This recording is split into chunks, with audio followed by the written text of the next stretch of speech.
오늘 말씀은 히브리서 4장 12절입니다. 한 절 말씀 우리 합독하겠습니다. 신약 성경 356쪽에 나와 있습니다. 제가 갖고 있는 성경은 356쪽. 히브리서 4장 12절 말씀 저와 여러분이 한 절씩 교독하겠습니다. 찾으신 줄 알고 합독합니다. 같이 있습니다.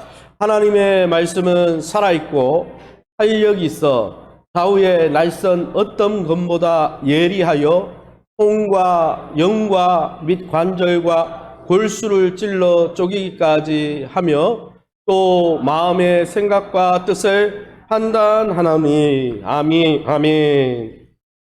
우리가 왜 말씀을 봐야 되느냐? 오늘 우리가 첫 주는 항상 말씀 통동학교로 하잖아요. 그래서 오늘은 6번째 시간 말씀으로 재건하라. 무엇으로 우리 자신을 세우는가? 말씀으로 재건하라. 한번 따라합시다. 말씀으로 재건해야 합니다. 말씀으로 세워야 우리 인생이 흔들리지 않습니다. 할렐루야. 홍수가 나도 반석 위에 세운 집은, 말씀 위에 세운 집은 흔들리지 않지만 세상의 철학과 세상의 사상과 사조에 따라가는 여러분 그러한 인생은요 무너져 버리는 거예요. 여러분 우리가 왜 말씀을 봐야 됩니까? 지난달 말씀이 생각나는지 모르겠어요. 사도행전 20장 32절은 외우면 좋은데 이런 말씀이죠. 쉬운 성경으로 제가 자막에는 없습니다. 제가 읽어보겠습니다. 이제 나는 하나님과 하나님의 은혜의 말씀에 여러분을 맡깁니다. 그 말씀은 여러분을 능히 세울 수 있고 모든 거룩한 백성들과 함께 기업을 받을 수 있는 말씀입니다. 여러분이 사도 바울이 에베소 교회를 에베소 교회에 사도 바울이 먼저 사역했죠. 사도 바울이 사역하다가 순교하고 나서 사도 요한이 나와서 오늘 요한복음도 기록하고 오죠. 또 요한계시록에 에베소 교회를 이렇게 양육했죠. 그런데 이 사도 바울이 이 에베소 장로님들을 모셔놓고 이제 자기가 떠나가니까 기도하는 가운데 뭐라고 했습니까? 나는 하나님께 여러분을 맡깁니다 한 게 아니고 하나님과 하나님의 은혜의 말씀에 여러분을 맡깁니다 그랬어요. 하나님과 하나님의 말씀을 동격으로 놨습니다. 할렐루야. 여러분 정말 하나님을 높이는 사람은 말씀을 귀히 여깁니다. 할렐루야. 말씀에 대한 자세를 보면 그 사람이 하나님을 존귀 여기느냐 안 존귀 여기느냐 대만 판가름 나죠.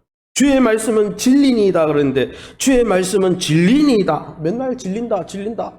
그러면요 하나님을 진료하는 거랑 똑같아요. 그래서 여러분 씨 뿌리는 천국 비유를 보면 여러분 천국의 첫 번째 비유를 예수님 뭐로 들었냐면 씨 뿌리는 비유, 말씀에 대한 자세로 그 사람의 심령을 파악할 수 있고 하나님의 백성인지 아닌지를 파악할 수 있다는 거예요. 여러분 천국 백성은 어떤 백성입니까? 듣고 지켜 순종함으로 30배, 60배, 100배 잘 들어야 됩니다. 할렐루야. 한번 따라합시다. 잘 들어야 합니다. 말씀을 귀히 여기고 잘 들어야 합니다. 잘 듣고 우리 마음속에 새겨가지고 그걸 잘 순종해야 30배, 60배, 100배로 열매를 맺는 거예요. 할렐루야. 여러분 이렇게 말씀을 하나님처럼 귀히 여기라 그랬는데 왜 그러면 말씀을 하나님처럼 귀히 여겨야 됩니까? 사도행전 20장 32절에 보면 뭐라고 되어 있냐면 그 말씀은 여러분을 능히 세울 수 있기 때문입니다 그랬어요. 여러분 한번 따라합시다. 말씀이 우리의 인생과 영혼을 세웁니다. 빌드업. 우리 여러분, 축구도 빌드업을 한다 그러죠. 미드필드를 통해가지고, 패스 해가지고, 이렇게 조직적인 축구를 하면 그 축구팀이 이기잖아요. 이번에 17세, 우리 월드컵 나가가지고, 결승전에 나갔다는 이야기를 들었습니다. 그런데 여러분, 그 축구도 빌드업이 잘 돼야 되잖아요. 골키퍼로부터 수비 통해서 미들필더, 이렇게 하나, 둘 세워져야지 뻥 차가지고, 맨 앞에 있는 공격수의, 공을 뿌려주는 그 축구는 동네 축구지 그거 가지고는 월드컵 못 나가요. 빌드업을 잘해야 되는 거예요.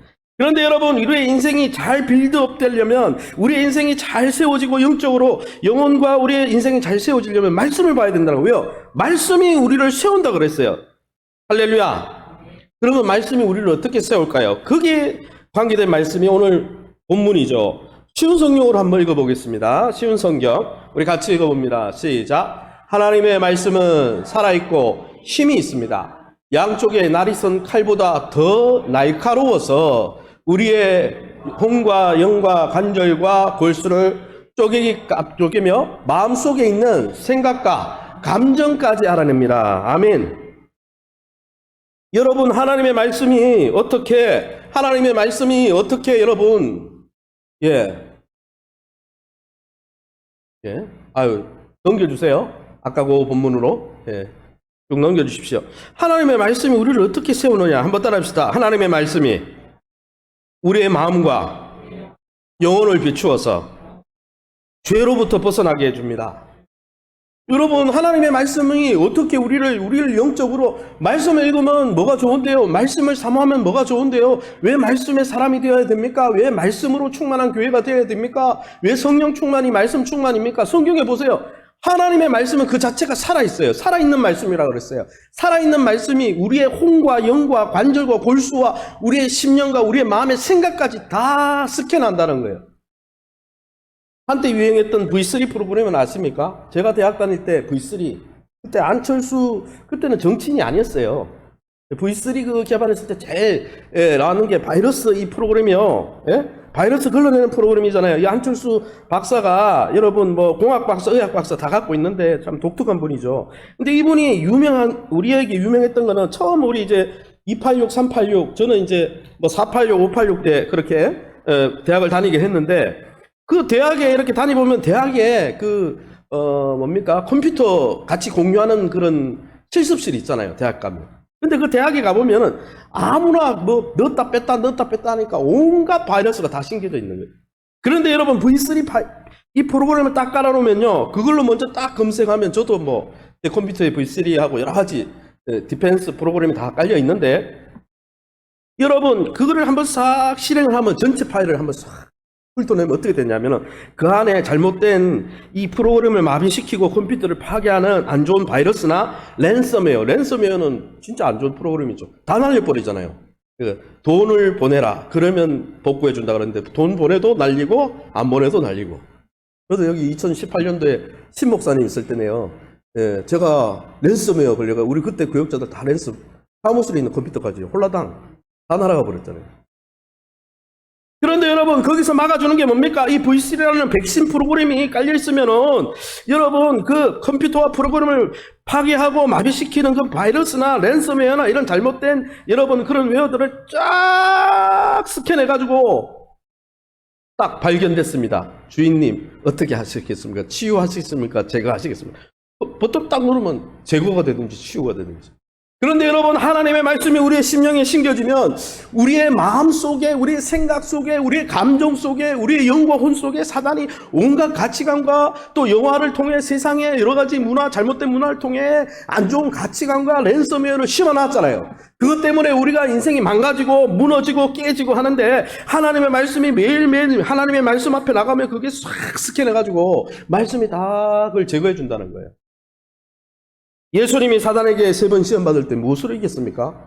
물론 금식기도 40일 했지만은 결정적으로 사단에게 무엇으로 이겼습니까? 신명기, 모세오경 말씀 신명기와 시편의 말씀으로 성경에 기록되었을 때 하나님의 말씀을 딱 갖다 대니까 사단이 시험할 수가 없었어요. 할렐루야. 여러분 우리의 인생을 잘 빌드업 시키려면 죄의 중독, 죄의 오염, 죄가 우리를 무너뜨리려고 온갖 습관적인 것과 온갖 안 좋은 악습을 통해서 우리를 완전히 무너뜨리려고 할 때 하나님의 말씀을 계속 우리의 심령에 심겨가지고 우리의 영과 혼과 생각과 감정에 끼어든 찌개 같은 거를 다 흘러내야지 우리가 성공할 수 있지.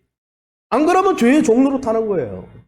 그러기에 사랑하는 성도 여러분, 여러분이 매일매일 하나님의 말씀, 살아있는 말씀을 여러분의 심령 깊이 심으셔서 죄의 중독과 오염과 집요한 죄의 세력으로부터 벗어나서 성경이 말하는 성국이 뭡니까? 죄로부터 자유하고 하나님이 주신 놀라운 아버지 안식을 누리는 게 여러분 성공 아닙니까? 그 성공적인 삶을 사시기를 예수 이름으로 축원합니다. 그래서 여러분 말씀 봐야 되는 거예요.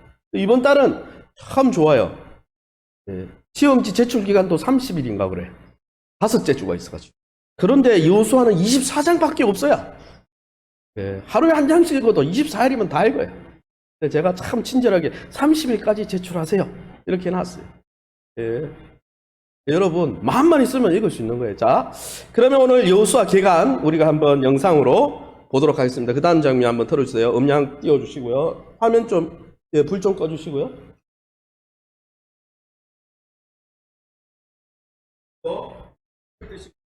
다음에 오면은 일어서서 들으시기 바랍니다. 여호수아 제가 잠깐 보도록 하겠습니다. 영상 보여주세요.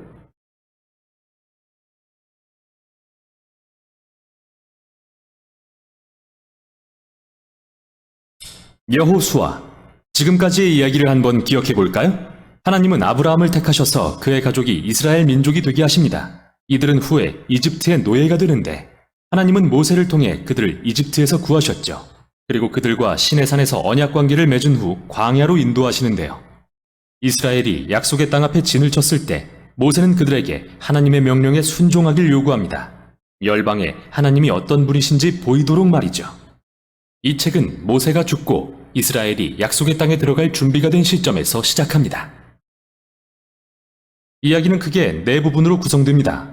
먼저 여호수아가 이스라엘을 약속의 땅으로 인도합니다. 그러나 그곳에서 적이에 찬 가나안 족속들을 만나 전투를 벌이게 됩니다.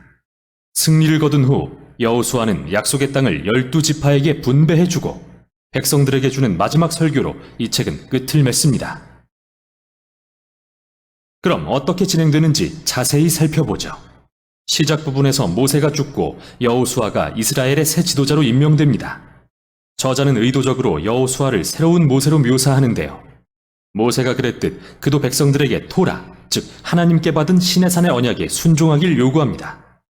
그리고 모세가 민수기 13, 14장에서 한 것처럼 그 땅에 정탐꾼들을 보내는데 이번에는 그때보다 훨씬 순조롭습니다. 몇몇 가나안 사람들은 돌이켜 이스라엘의 하나님을 따르게 될 정도로요. 그 후 여호수아는 온 이스라엘을 이끌고 요단강을 건너 약속의 땅에 들어갑니다. 출애굽할 때 모세 앞에 홍해가 갈라진 것처럼 이제 요단강이 갈라지고 제사장들이 언약궤를 메고 앞장서자 백성들이 따라 건너죠. 5장에서는 이야기가 전환됩니다. 이스라엘은 뒤를 돌아보며 자기 뿌리가 하나님의 언약 백성임을 기억하여 새 세대에게 할례를 행하고 가나안에서 첫 유월절을 기념합니다. 그리고 그들은 이제 앞으로 나아갈 준비가 되었죠. 여호수아는 한 신비스러운 전사와 특이한 만남을 갖습니다. 사실 그는 천사이고 여호와의 군대 대장이죠. 여호수아가 너는 우리 편이냐 우리 원수 편이냐 라고 묻자 그의 대답은 어느 편도 아니다. 정말 중요한 건 과연 여호수아가 하나님 편에 서 있냐는 겁니다.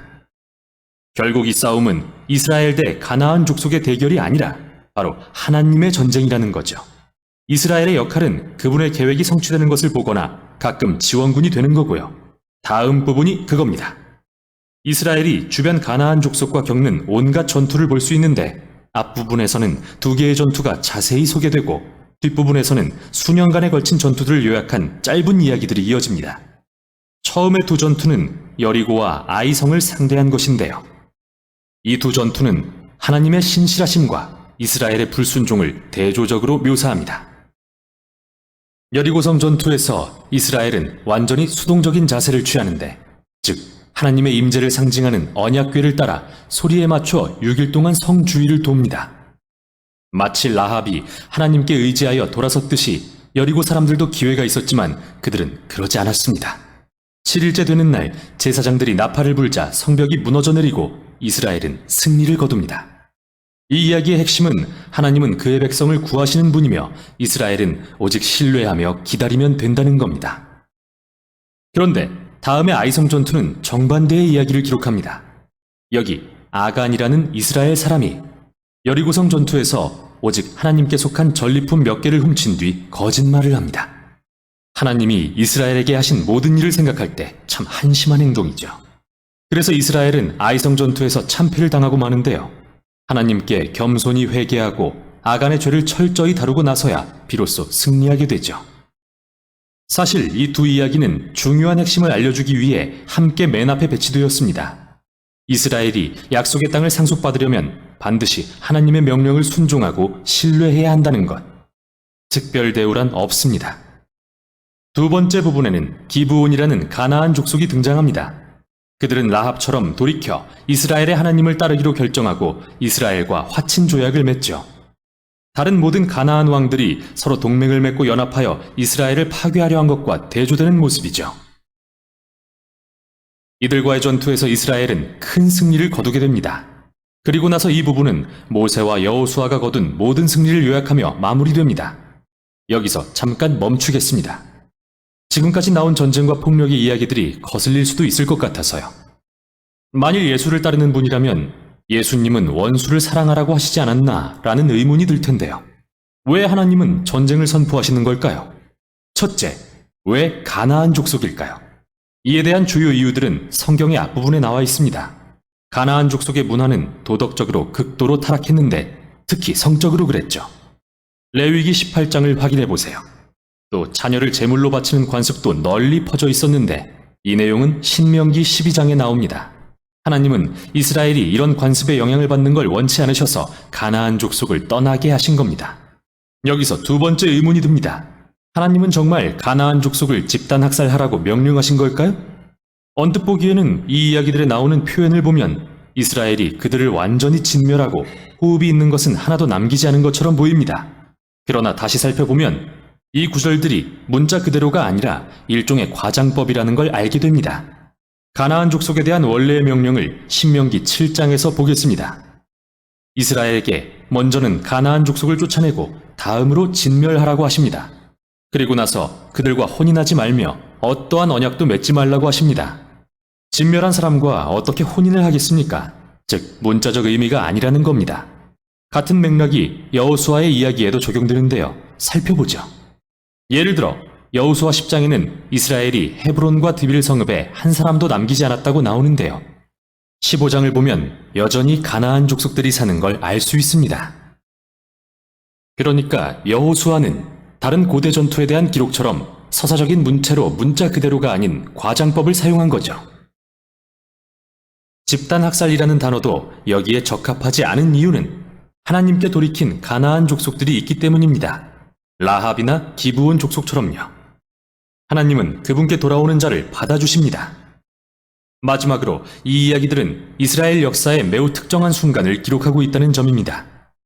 이 전투들은 가나안 땅의 소수의 족속에게 국한된 것이었고 다른 민족들에 대해서 하나님은 이스라엘에게 화평하라고 명하셨죠. 신명기 20장을 확인해 보세요. 따라서 이들 전투를 기록한 목적은 절대 하나님의 이름으로 폭력을 행사하라는 말이 아닙니다. 오히려 하나님께서 역사의 특정 순간에 인간의 악에 대해 공의를 행사하시고 이스라엘이 가나안 족속에게 전멸되지 않도록 구하셨다는 것을 보여주기 위함이죠. 자, 다시 이 책의 구성으로 돌아가 봅시다. 수년간의 전투 후 나이가 든 여호수아는 가나안 땅을 이스라엘의 12지파에게 분배하기 시작하는데요. 이 부분은 거의 다 경계선의 나열입니다. 솔직히 좀 지루하죠. 마치 그림 없는 지도를 읽는 것 같아서요. 그러나 이스라엘 백성에겐 이 목록이 매우 중요한데요. 하나님이 오래전에 아브라함에게 약속하신 내가 너의 자손에게 이 땅을 주겠다고 약속하신 말씀의 성취이기 때문이죠. 어떻게 땅을 분배했는지 자세한 설명이 끝나고 이제 마지막 부분으로 이어집니다. 여호수아는 백성들에게 두 번의 설교를 하는데요. 이는 모세가 신명기에서 했던 마지막 설교와 매우 비슷합니다. 여호수아는 백성들에게 그들을 약속의 땅으로 인도하시고 가나안 족속으로부터 구하신 하나님의 자비를 상기시킵니다. 그리고 가나안의 우상들로부터 돌이켜 하나님과 맺은 언약에 신실하라고 요구합니다. 만일 그렇게 한다면 약속의 땅에서 생명과 복을 받을 것이지만 그렇지 않는다면 이스라엘에게도 가나안 족속들처럼 하나님의 심판이 내릴 것이라 경고합니다. 약속의 땅에서 쫓겨나 포로가 될 것이라고요. 여호수아는 이스라엘에게 선택을 남기고 떠나는데요. 과연 그들은 무엇을 할까요? 이 중대한 질문을 남긴 채 끝이 납니다. 여기까지 여호수아였습니다.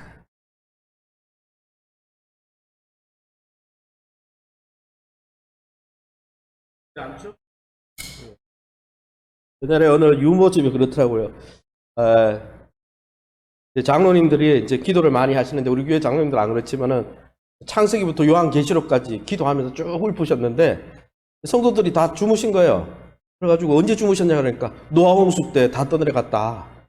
노아 홍수 이야기할 때 다 떠내려갔다 그런 이야기 하던데 웃으라고 드린 이야기인데 너무 심각해지신 것 같습니다. 자, 이 여호수아는 역사서 장르, 저는 장르 전공을 했는데 성경 장르에 따른 성경 연구를 어떻게 해야 되냐 그거로 MDB, KHM 또 뭐 디민을 하다가 왔는데 이 모세 오경은 율법서입니다. 하나님의 언약이에요. 언약 율법이에요. 율법. 그리고 그 율법대로 하나님의 말씀대로 살면 이 세상에서 어떻게 되는가? 하나님의 말씀대로 살면 어떻게 되고 말씀을 지키지 않고 살면 어떻게 실패하는가를 잘 보여주는 게 역사서입니다. 역사서는 실제로 있었던 일이죠. 하나님의 백성들이. 그래서 요수아에서 에스더서까지 역사서라고 하고 이 역사가 700년 정도입니다. 700년 역사가 어떤 역사냐? 오늘 요수아에 나오는 출애굽한 이후에 이 광야에서 방랑하다가 약속의 땅에 정착하는 사건. 이게 여호수아죠. 여호수아. 그리고 두 번째 나오는 대로 사사의 통치에서 왕의 통치로 바뀌는 사건. 이게 사사기, 사무엘 상하죠. 그리고 다윗이 통일 왕국으로 왕국을 구성해서 이스라엘 12지파를 세우고 기름 부음 받는 사건. 그리고 다윗의 또 죄 때문에 또 나중에 르호보암, 솔로몬의 아들 르호보암 시절에 남유다 또 북이스라엘로 분열되는 사건. 그리고 다섯 번째는 북이스라엘이 먼저 멸망하고 남유다가 나중에 멸망하는 사건. 뭐 멸망하는 이유는 그거죠. 하나님의 언약을 지키지 않아서 하나님이 안 돌보니까, 하나님이 안 돌보시니까 이방인들이 그냥 넘어와서 다 무너뜨리는 거예요. 그래서 하나님과 언약 관계에서 우리가 하나님 앞에 순종하면 하나님의 통치 그늘 아래서 하나님의 보호를 받지만은, 우리가 하나님을 왕으로 모셨다, 남편을 모셨다 그러고 딴 남편을 보고 딴 남자를 보고 또 딴 왕을 섬기고 이러면요, 하나님도 그러는 거예요. 너 야 그렇게 두 마음을 품어가지고 나를 안 섬길 거야? 그러면 나도 너 안 돌볼 거야. 네가 알아서 살아. 내버려두면 어떻게 돼요? 이방 민족이 다 짓밟아 버리는 거예요. 그래서 어떻게 해요? 예루살렘 성전도 다 부서져 버리는 거예요. 그래서 여러분 한번 따라합시다. 하나님의 백성은 신실하게, 언약에 신실해야 합니다. 하나님 나를 신실하게 도와주세요. 하나님 항상 신실하십니다. 우리가 범죄할 때라도 신실하세요. 그래서 예수님 보내주셨죠. 그러나 여러분 우리가 뭐 신실 안 해도 하나님이 알아서 하시겠지. 그거는 천만의 말씀입니다. 관계라는 거는 여러분 남편도 잘해야 되고 아내도 잘해야 돼요. 여러분 아내가 열심히 성령인데 남편이 계속 바람을 피고 계속 다른 여자를 찾아다니고 이러면 어떻게 됩니까? 관계가 깨어져요. 여러분 하나님 우리를 열심히 사랑하시지만 우리도 하나님 앞에 신실해야 되는 거예요. 믿음의 또 다른 단어가 뭡니까? 한번 따라합시다. 믿음. 잘 믿는다 이게 무슨 뜻이냐면 한번 따라합시다. 믿음직함. 여러분 잘 믿는 사람은 믿음직해야 돼요. 믿다라는 이 단어와 충성이라는 단어가 똑같은 원문이 써야됐어요. 그래서 여러분 우리가 정말 하나님에 대한 믿음이 있다면 하나님의 그 언약의 백성으로서 신실해야 됩니다. 할렐루야. 충성스러워야 됩니다. 할렐루야. 믿음 지켜야 돼요. 누군가에게 믿음을 줘야지. 저 사람은 못 믿겠어. 믿음이 안 가. 그러면 그 관계는 깨어질 수 있고 위기가 오는 것이죠. 어쨌든 여러분 역사서의 시작이 여호수아고요. 넘어가면요. 제가 넘겨드리죠. 넘어가면 이 12권의 역사서, 여호수아부터 에스더 중에 첫째 책인 이 여호수아는 모세오경과 역사서를 연결하는 책인데, 특별히 이 여호수아서의 특징이 뭡니까? 여호수아의 유능한 지도력 아래 3번 정도 가나안 정벌을 하는데, 정벌의 그 기사, 정벌 전쟁 기사, 전쟁 사건을 보면, 전쟁의 내러티브 이야기를 보면은 숫자가 많아서 이기는 게 아니에요. 군사적으로 뭐 탱크가 있어서 이기는 게 아니에요. 잘 생각해 보세요. 여러분 거기 있는 이스라엘 가나안 족속은 청동기, 철기, 심지어 청동기, 철기, 방패, 큰 칼 이런 게 있었어요. 그런데 여러분 애굽에서 이 이스라엘 백성은 뭐 했습니까? 목축업 받아왔어요. 그래서 이 사람들에게 무기라는 게 기껏해야 뭐요? 모르시는 목자의 막대기, 지팡이 이런 거밖에 없는 거예요. 이거 가지고 여러분 청동기, 이 철기로 무장한 백성하고 이거는 탱크 있는 사람들한테 총 갖고 싸움 붙는 것보다 더 못한 것이죠. 그래서 이 여호수아에 나오는 전쟁은 희한한 전쟁인데 숫자로 이긴 전쟁도 아니고 무기로 이긴 전쟁도 아니에요. 하나님에 대한 믿음과 하나님의 말씀에 순종할 때 하나님이 보호하셔서 하나님이 대신 싸우시고 일하셔서 여러분 승리하게 하신다는 이게 여호수아의 주제죠. 할렐루야.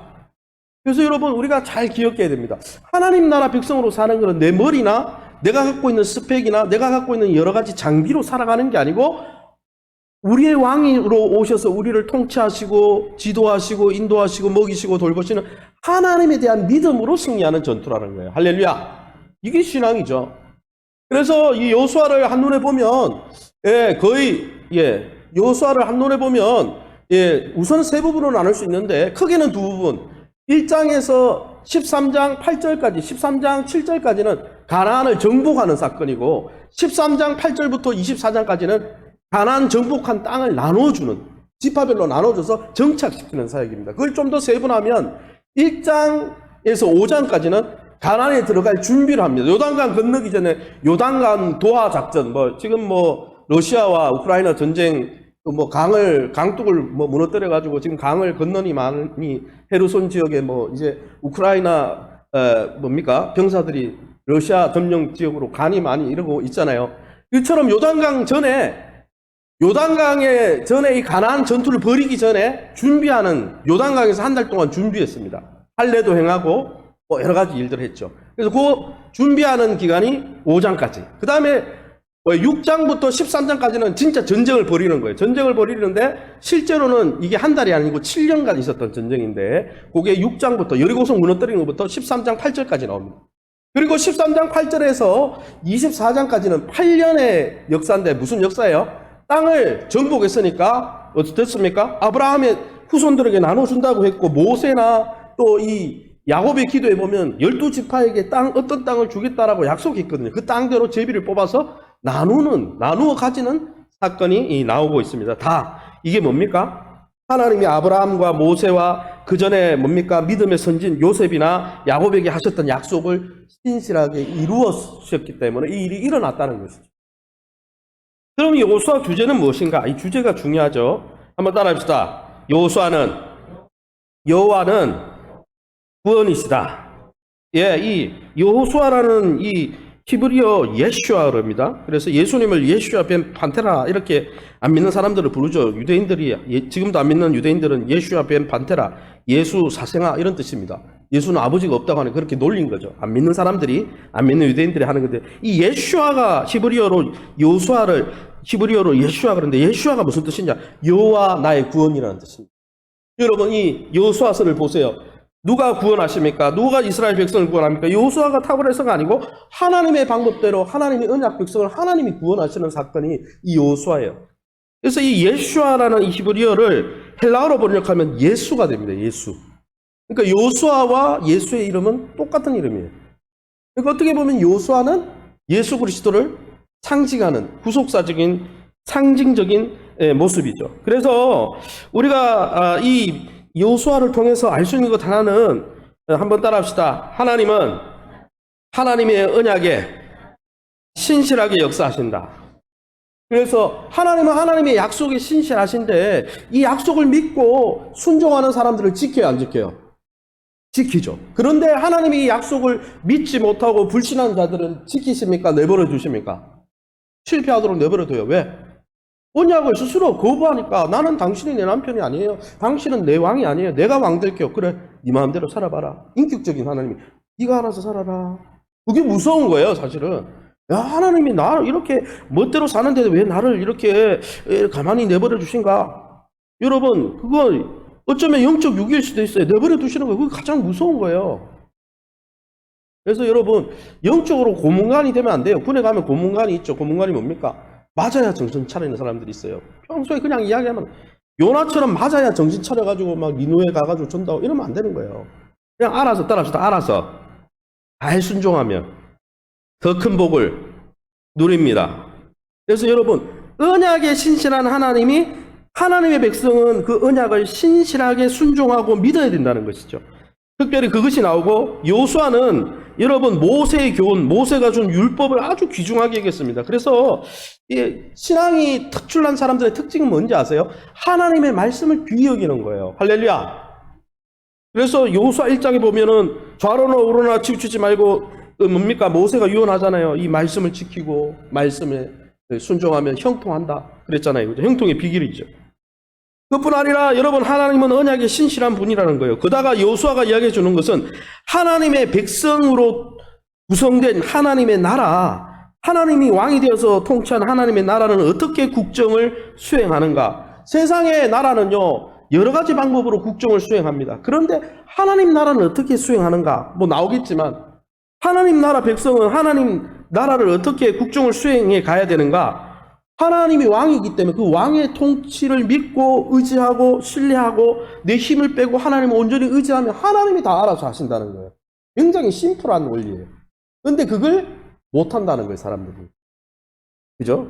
그 이야기를 이야기합니다. 그리고 여러분이 아까도 말씀드렸지만은 그리스도의 구속사의 관점에서 여호수아가 차지하는 것은 여호수아가 예수님을 예표한다 그랬죠. 예, 이름이 똑같고 또 여호수아가 이스라엘의 전투를 승리로 이끈 것처럼 예수님이 죄와 사망 권세, 우리가 이 땅에 살아가는 영적 전투에서 우리를 이끌어 주시는 위대한 사령관으로 우리에게 승리를 주신다는 것이죠. 또 여호수아가 가나안 땅을 정복한 같이 예수님을 믿고 우리가 예수님을 닮아가는 이 성화 과정이 다 전투의 과정 아닙니까? 여러분 죄와의 싸움이고 내 옛자와의 싸움이고 그렇지 않습니까? 그렇게 할 때 어떻게 성화되느냐? 나를 바라보면 승리할 수가 없어요. 내가 내 자신을 못 이기고 날마다 쓰러지잖아요. 그럴 때 무엇을 믿고 의지해야 돼요? 우리의 성화를 완성시켜 주시고 정복해 하시는 예수님을 믿고 의지할 때 우리는 성화될 수 있다는 것입니다. 할렐루야. 그러게 여러분 여호수아를 읽으면서 적용해야 될 게 뭡니까? 한번 따라합시다. 하나님의 백성은 하나님을 철저히 신뢰해야 한다. 환경이 어떻든지 두려움에 빠지지 말고 상황이 어떻든지 안위함에 빠지지 말고 하나님의 통치, 특별히 말씀의 통치에 신뢰하고 적극적으로 신뢰해야 된다는 거예요. 두 번째는 교회가 이 가나안 땅 정복 역사를 성화의 과정으로 교회사에 보면 봐왔습니다. 그러기에 우리가 이 땅에 사는 동안 죄와 영적 전투를 벌일 때 우리가 뭐 잘나가지고 승리하는 게 아니에요. 예수님 안에 있을 때 승리가 주어지는 것이에요. 할렐루야. 예수님의 통치를 믿음으로 받아들일 때 승리하는 거예요. 할렐루야. 아멘. 그러면 이 여호수아 성경 구절을 딱 한마디로 이야기하는 성경의 핵심 구절을 좀 찾아봤습니다. 어디에 있습니까? 이 부분입니다. 우리 같이 큰 소리로 한번 읽어보겠습니다. 시작. 내 길을 여호와께 맡기라. 그를 의지하면 그가 이루시고. 잠언 16장 3절입니다. 내 행사를 여호와께 맡기라. 그리하면 내가 경영하는 것이 이루어지리라. 아멘. 여기에 중요한 거는 맡기라는 단어인데 이 맡기라는 단어 목사님 되게 그럴싸한 구절을 가지고 왔네요. 여리고성 칠 때도 저랬죠. 그래서 가져온 게 아니에요. 이 맡기라는 단어 때문에 가져왔는데 맡기라는 한번 따라합시다. 갈랄이라는 뜻이 뭐냐면 길갈에서 할례를 행할 때 수치를 굴려가다 할 때 이 동사가 갈랄 동사입니다. 이 갈랄에서 무슨 지명이 나왔냐? 길갈이라는 지명이 나왔어요. 이 갈랄이라는 동사는 길갈이라는 지역에서 할례를 행했을 때 그 상황을 여러분 염두에 두고 만들어진 단어예요. 그러니까 하나님께 내 인생을 맡기라는 말은 너의 인생을 굴려라라는 뜻이에요. 굴리라는 뜻인데 이것이 성경에 쓰여질 때 어떻게 쓰여졌냐 한번 따라합시다. 하나님의 통치 아래로 우리 자신을 굴려가라. 여러분 내 능력으로 살지 않고 하나님의 통치 날개 그늘 아래로 우리 자신을 굴려가라. 이게 왜 어디서 나왔냐? 길갈에서 여러분 생각해 보세요. 길갈에서 이스라엘 백성이 뭐 했습니까? 여리고성 치기 전에 아까 1장에서 5장에 여러분 도하 작전 하기 전에 준비한 게 뭐예요? 5장에서 뭐예요? 할례를 행했습니다. 생각해 보세요. 전쟁하기 전에 할례 행하면 돼요, 안 돼요? 그것도 여러분 수술 도구가 좋았어요. 그냥 90돌로 그냥 했어요. 90돌로 해버렸어요. 그런데 그 사건이 여러분 생각해 보세요. 지금도 뭐 제가 말하긴 그렇지만 여러분 거기에 뭐 포경수술 남자들이 하면 한 보름 못 움직여요. 보름 힘들어요. 그런데 90돌로 하면은 적어도 한 보름 이상 쉬어야 되는데 성경에 보면 안 그렇습니다. 길갈에서요 다 들르고 있었어요. 남자들이 포경을 하고 언약이니까 하나님의 언약 백성으로. 그런데 여러분 남자가 포경을 하고 들르고 있으면 힘을 쓸 수 있어요, 없어요? 그때 적군이 쳐들어오면 어떻게 돼요? 여리고성 바로 앞에 평지가 길갈이에요. 여리고성 앞에서 들르웠단 말이에요, 이스라엘 백성이. 할례를 행했단 말이에요. 하나님의 말씀을 믿는다고. 힘을 뺐단 말이에요. 이거는 누구만 믿는다는 거예요? 내 능력을 빼고 누구만 믿는다는 거예요? 내 머리 안 굴리고 누구만 믿는다는 거예요? 하나님의 약속만 믿는다는 거예요. 여러분 지금 할례를 행할 때가 아니에요. 군사훈련하고 막대기를 막 날카롭게 창을 만들고 막 활을 빚고 막 이래야 되는데 그런 거 막 이야기한 게 아니고 군대 장관이 나와서 길갈에서 할례를 행하라. 굴리라. 너희의 부끄러움을 굴려가라. 너희의 자신을 너희에게 맡기지 말고 하나님의 권위 아래로 너희를 굴려라. 너희의 인생을 하나님께 위탁해라. 위탁하라는 뜻이거든요. 너를 하나님의 그 능력의 날개 아래로 굴려가라. 그게 맡기라는 뜻이에요. 그런데 여러분 더 중요한 거는 이렇게 들누워 있을 때 공격했어요, 안 했어요? 여리고성에 안악 자손이 있었다 그랬어요. 키가 엄청나게 큰 거기에 엄청난 장병들이 엄청나게 무장되어 있던 사람들이 창 던지면 다 죽는 거예요. 근데 아무도 안 던졌어요. 하나님 못 던지게 막았어요. 그리고 더 중요한 건 뭡니까? 기갈에서 회복되기 전에 여리고를 돌아요. 여리고를 돌 때, 제가 지난번에 신방할 때도 여러 번 했는데, 여호수아 성을 쳤네, 여리고, 뒤로 돌아가, 이렇게 멋지게 간 게 아니에요. 어떻게 갔어요? 이렇게 걸었단 말이에요. 이렇게 걸으면 웃음 나겠죠? 그래서 하나님이 뭐라 그랬어요? 돌 때 이야기하라 그랬어요? 말라 그랬어요? 입을 탁 닫으라 그랬어요. 이렇게 도는데, 생각해보세요. 적군은 창 던지면 다 죽일 수 있다니까? 근데 던졌어요? 못 던졌어요? 하나님이 요단 동편에서 바사난 옥과 아주 강력한 왕들을 그냥 쳐버리고 바로의 왕을 그냥 쳐버렸다는 소문이 있어가지고 무서워가지고 꼼짝 못하고 바바바바 떨고 있었다니까요. 기생나한만 구원받고 다 전멸해버려요. 그리고 이렇게 쩔뚝쩔뚝 걷는데 마지막 날 7바퀴 걸었어요. 7바퀴 걷고 뭐 했어요? 와우! 샤우팅 하라 그랬어요. 와우! 하나님이 우리의 구원이시다! 선포하니까 어떻게 되죠? 삼중성입니다. 삼중성. 이번에 일본에 거기 뭡니까? 거기 오사카 성에 갔는데 그 오사카 성에 풍신수길이 세우는 성이 있더만요. 거기에 해자가 있어요. 거기에 강이 이겹강이 있어요. 강을 파가지고 못 넘어게 하고 또 강을 파가지고 이겹성이더라고.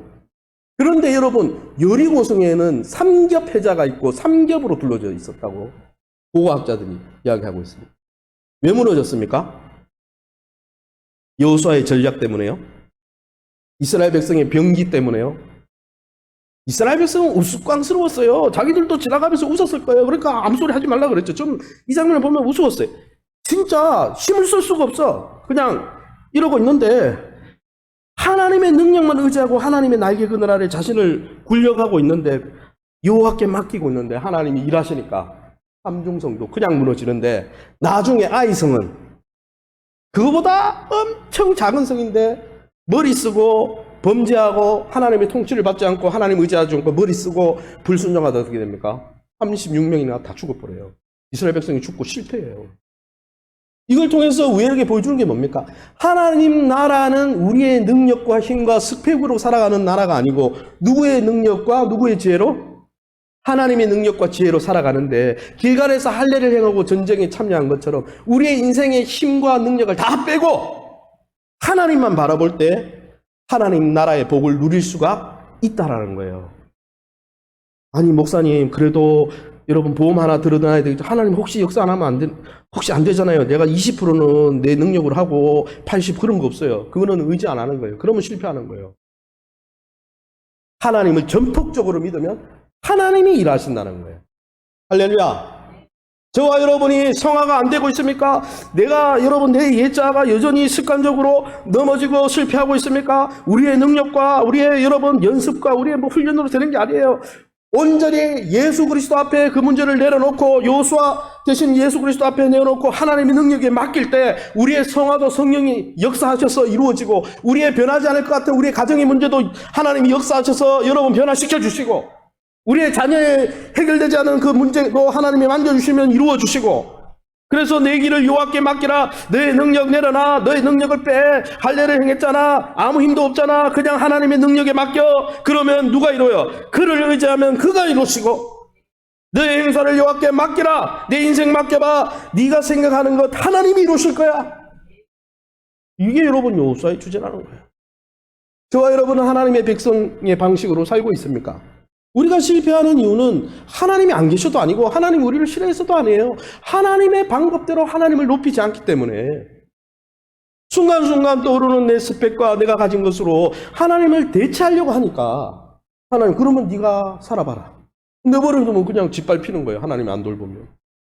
그러기에 저와 여러분이 여러분 독생자까지 아끼지 않냐고 우리에게 주셨다면 하나님이 얼마나 우리의 행복을 위해서 일하시는 분이겠습니까?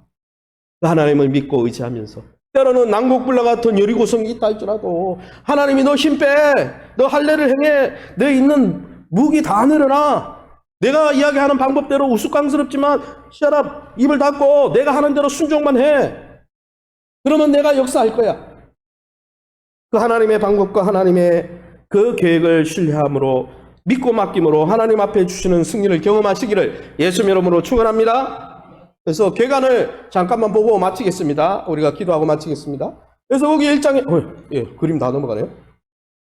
1장에 여러분, 저기가, 예, 여러분, 모세가 지금 여호수아를 세웠죠. 그래서 여호수아가 지금, 여호수아에게 모세가 여호수아에게 유언하는 거죠. 그 장면이고, 2장은 보세요. 1장과 2장에 그 앞에 폭포수가 있죠. 요단강이죠. 그죠? 요단강, 도하기 전에 있었다는 거죠. 그래서 2장에는 뭐예요? 저기 보니까 집에, 저기 끈이 내려와 있잖아요. 정탐꾼을 숨겨주는 라합이죠. 그래서 정탐꾼을 보냈다는 거예요. 정탐꾼을 보내줬는데, 다른 사람은 다, 하나님을 부인했는데, 기생 라합은 하나님을 믿기로 작정했어요. 그리고 그 기생 라합이 예수님의 족보에 들어가는 거죠. 3장에는 뭡니까? 3장에는 이 요단강을 실제로 어떻게 건너갑니까? 요단강이 홍해가 어떻게 갈라졌어요? 하나님의 능력으로 갈라진 것처럼 하나님의 임재를 상징하는 하나님의 보좌를 상징하는 법궤가 들어가니까 여러분 거기에 이 홍수가 나서 넘칠 때 건너갔어요. 성경 기록에 보면 모밀벨 시기, 홍수가 나는 범람 시기. 그때 이 뭡니까? 하나님의 임재를 상징하는 여러분 이 불기둥과 구름기둥을 상징하는 이 법궤가 들어가니까 홍해처럼 싹 갈라지는 거예요. 4장에는 그 갈라진 강물 바닥에 12지파를 상징하는 12돌을 세워서 후손들에게 교육하라 그랬어요. 그 다음에 5장에는 세 번째 유월절을 지키고 6장에는 이 드디어 여리고성을 돌아가지고 여리고성이 말도 안 되는 방법으로 무너져 버렸죠. 그래서 5장에 유월절 지키면서 길갈에서 뭡니까? 할례 행한 거죠. 그 다음에 7장에 보면은 보세요. 이제 집급이 나오죠. 이제 하나님의 약속의 땅을 분기수로 받는다는 건데 집에 7장에 보니까 문이 닫혔죠. 아이성 왜 문이 닫혔습니까? 실패했다는 거죠. 아간의 범죄와 하나님의 방법대로 일하지 않고 우리 머리 굴려가지고 일하니까 여호수아도 그때 머리를 굴렸죠. 아간도 범죄했지만은 여호수아도 숫자를 줄여서 보냈어요.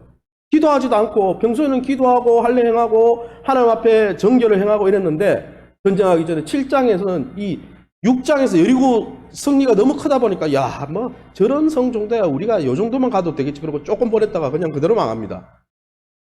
그리고 그것을 깨닫고 하나님 앞에 불순종하면 우리가 아무리 적은 군대지만 망하는구나. 그걸 깨닫고 8장에 다시 점령하는 거죠. 쳐가지고 점령했죠. 문이 열렸죠. 그 다음에 9장에는 기브온 족속이 처음에는 저기 2장에는 기생 라합이 돌아왔는데 기브온 족속 자체가 우리는 하나님 섬겨야 되겠다. 가나안 7족속 중에 기브온 족속은 우리는 화친하자. 우리를 받아달라. 그래서 넘어옵니다. 그래서 다 죽은 게 아니에요. 10장에는 이 기브온 족속이 화친을 맺었다는 걸 듣고 북에 있었던 가나안 족속들이 연맹체를 맺어서 이 기브온을 죽이려고 하죠. 다 죽이려고 하니까 10장에 여러분 여호수아 군대가 전쟁을 벌이는데 이때 뭡니까? 기브온 달아 해야 기브온 위에 서 있으라 달아 아야론 골짜기에 서 있으라 그래서 나사에서 연구했는데 역사에 하루가 빠진다 그러죠. 이때 태양이 멈췄어요. 한번 두 번 멈추죠. 히스기야 일형포에서 두 번째 돌아가고 첫 번째 사건이 이 사건인데 적군을 다 못 죽이니까 기도했습니다. 여호수아가 기도해가지고 하나님 해가 지지 않게 도와줘서 딱 그냥 해가 멈춰버렸어요. 저 사건이 10장에 나오는 거죠. 그래서 해를 그려놓은 거고 11장에는 여러분 북이스라엘이 아니고 가나안 족속들이 여러분 그 연맹체를 결성해서 여호수아에게 대적하는데 다 깨집니다. 다 깨지고 12장에 보면 뭡니까? 12장에는 이제 땅을 분배하기 시작하죠. 12장에 여기 보면 여호수아에게 패한 31왕이 나오고 이제 므낫세, 갓, 루벤 반지파에게 요단 동편 땅을 그리고 나머지 땅 쭉 나눠주는 게 나옵니다. 그래서 14장에 보면 집이 있죠. 아파트 한 채씩 주는 거예요. 가나안 땅 이제 다 정복했으니까 족속별로 나눠주는 거예요. 제비 뽑아가지고 14장은 무슨 지파요? 갈렙 유다 지파죠. 갈렙에게 주고 그 다음에 유다 지파에게 15장에 주고 그 다음에 16장 남유다 북이스라엘의 대표 지파 에브라임 지파 사사들이 다 저기서 나오죠. 17장에 므낫세 지파에게 땅덩어리 주고 아파트 주고 베냐민 지파에게 아파트 주고 나머지 지파 싹 묶어가지고 19장에 다 주고 20장에 저기 성 끝에 있는 저기 뭡니까? 도피성 6개 창문 있죠? 6개 도피성. 그래서 그 이야기가 나오고 있습니다. 그리고 마지막으로 이 성경에 보면 48이 나오는데 레위인들은 분깃이 없잖아요. 그래서 48성읍을 줘라. 대표 여러 지파에서 뽑아가지고 그 48 중에 제가 까만색으로 이렇게 밑줄 친 빨간색으로 밑줄 친 6개 성읍은 그 중에 6개 성은 도피성이어서 죄를 지은 사람이 갑자기 정말 억울한 죽음 당하지 않도록 거기에 도피하게 해줘라. 그리고 23장은 지금 설교하고 있죠. 모세가 2번 설교한 것처럼 여러분 여호수아가 설교하면서 뭐랍니까? 나와 내 집은 하나님을 섬길 텐데 너희는 어떻게 할 거냐? 그리고 24장에 여호수아가 죽고 세겜에 묻히죠. 세겜에 묻히니 그리고 세겜이 사마리아 여인이 우물 기르러 갔던 그 땅이 세겜 땅이에요. 거기 묻히고요. 그 다음에요. 밑에 에브라임 산지에 엘르아살이라는 대제사장이 죽어서 묻혔다. 그리고 다음 세대. 그 다음 세대가 말씀에 순종하면 좋은데 이 2세대는 그나마 말씀에 순종해서 땅을 정복했는데 그 3세대 사사기 시대는 어떻게 됩니까?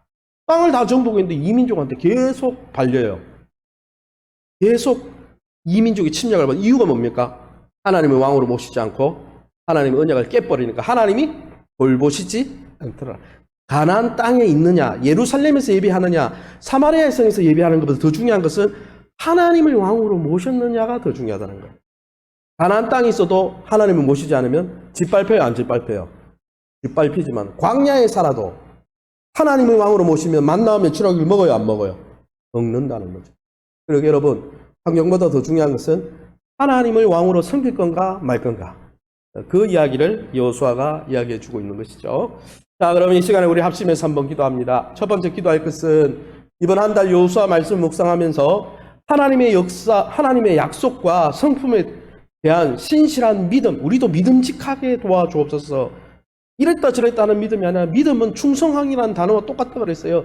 하나님이 우리에게 믿음직하듯이 우리도 주님과 언약 맺은 자로서 믿음직하고 순종하는 백성 되어서 하나님 나라와 영적 승리를 매일 맛보는 하나님 나라 복을 누리게 도와 주시옵소서.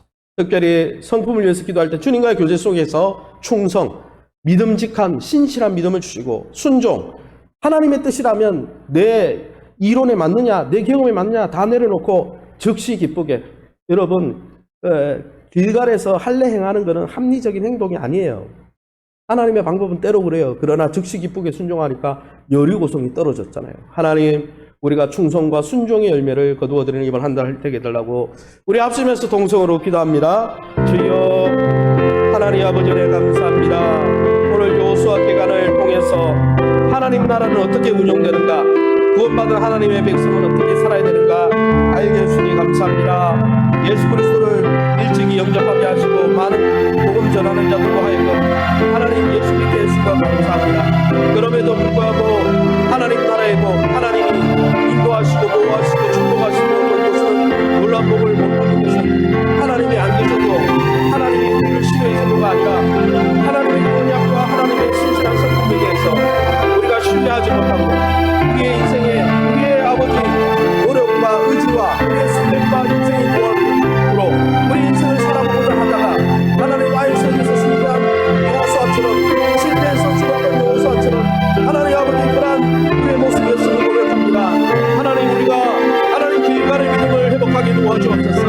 하나님 우리의 능력과 우리 아직과 우리의 경험과 구호와 인생의 지식을 다 내려놓고 온전히 하나님의 지혜와 능력 안으로 주님의 날개 안으로 우리 자신을 굴려가게 도와주시고 하나님 정말 말도 안 되는 하나님의 방법으로 하나님이 일하시고 우리에게 주시는 영적 승리와 돌보심과 축복을 믿음의 우산을 다음하는 우리는 아름다운 이번 한 달 또 우리의 한평생이 될 수 있도록 축복해 주옵소서.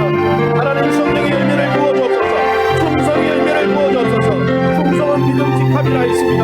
신실함이라 했습니다. 주님이 우리에게 신실하셔서 아들까지 내어주셨던 것처럼 하나님 주님이 신실하셔서 아브라함의 약속을 요소를 이루어주셨던 것처럼 우리도 하나님 이랬다 저랬다 하는 우유부단한 믿음이 아니라 하나님 앞에 우리의 왕 되시고 우리를 위해서 독생자까지 함께하지 않으신 주님 앞에 신실한 믿음, 충성스러운 믿음, 믿음직한 믿음 될 수 있도록 축복하여 주시고 하나님께서 명하시고 하나님의 말씀이면 하나님 우리가 우리의 잠대로 아버지 그 말씀을 잊지 않게 도와주시고 즉시 기쁜 마음으로 순종하여서 하나님의 방법을 우리의 아버지의 인생이 짧은 죄로 하나님 판단하지 않고 믿고 기쁘게 순종하고 순종의 열매 여리고성을 하나님 받아들이고 하나님의 신한 가나안 땅 하나님 영적으로 성화되어지고 승리하며 주님을 닮아가는 놀라운 안식과 평강의 삶을 풍성히 돌아갈 수 있도록 하나님 축복하여 주시옵소서.